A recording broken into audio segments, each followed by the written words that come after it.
Hi class, and welcome to week 5 of Introduction to Healthcare Delivery Systems. In this video, I'll briefly be going over the materials and information presented to you in this week's module, as well as the assignments that are due. So let's get started.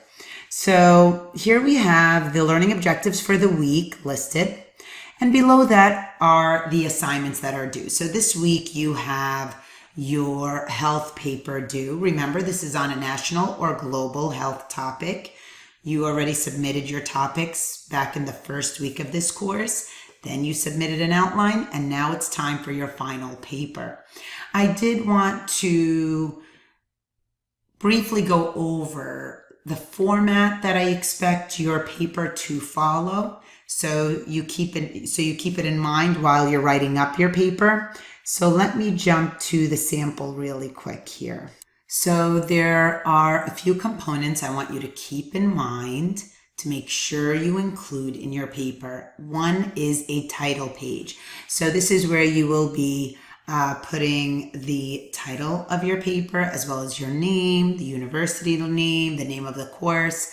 You will find this sample paper in the assigned course projects content page found in the student resource module in our Canvas course.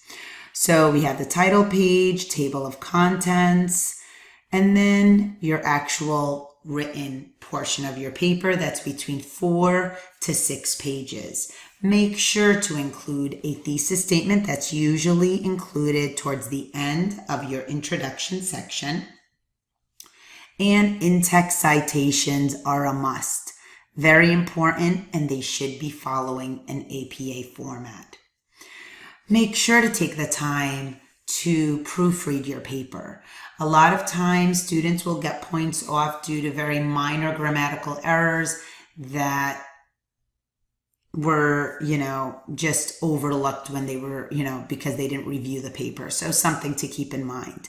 I am going to jump to the reference list. So let's jump there really quick. Remember, your reference list needs to have at least 5 sources. They all need to follow the APA format. Remember that I do recommend for my students to check out the Purdue Online Writing Lab. They have the updated APA format. It's very easy to maneuver for you to be able to use as a guide for this writing style. So let me jump back to our module. All right, so here we are. So this week we have 2 chapters that are assigned, chapter 6 and 9. Chapter 6 is on health services financing, and chapter 9 on integrated organizations. Then we have the video lecture for chapter 6 and 9. I know chapter 6, I think I have 3 videos there.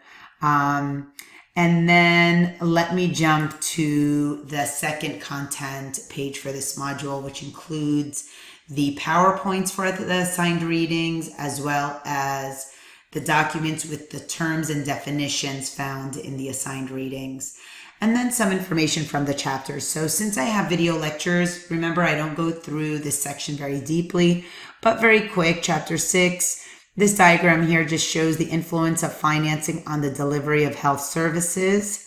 And then here's a little pie chart on the health insurance status of the total U.S. resident population. This is back, if I'm not mistaken, in 2015. And then here's another graph looking at lack of health insurance coverage and type of coverage from the year 1997 to 2016. Below that is a diagram that is titled The Integration of Healthcare Delivery Functions Through Managed Care. And then we jump to chapter 9. Here is a diagram showing the evolution of managed care. And here's another diagram that is titled Care Coordination and Utilization Control Through Gatekeeping. And then I'm going to jump to the videos for this week. So let's see here. For this week, we have the first video here titled Understanding Healthcare Costs, focusing on Medicaid. Below that is a video titled Healthcare Terms and Definitions, which just really explain a number of healthcare terms and definitions. Then another video that highlights HMOs, PPOs, and HDHPs. And then last is a video on accountable care organization trends in healthcare. Now, that pretty much wraps it up for this week's weekly video. But I do want to let you know, if you have any questions or concerns, never hesitate to reach out to me. I'm here to help. I look forward to reading your papers. Make sure to take the time, follow the outline you've already submitted, any comments I left you, and make sure to include those in text citations. That's very important, in your thesis statement. And if you have any questions, don't hesitate to reach out. All right, everyone, take care and best of luck. Bye.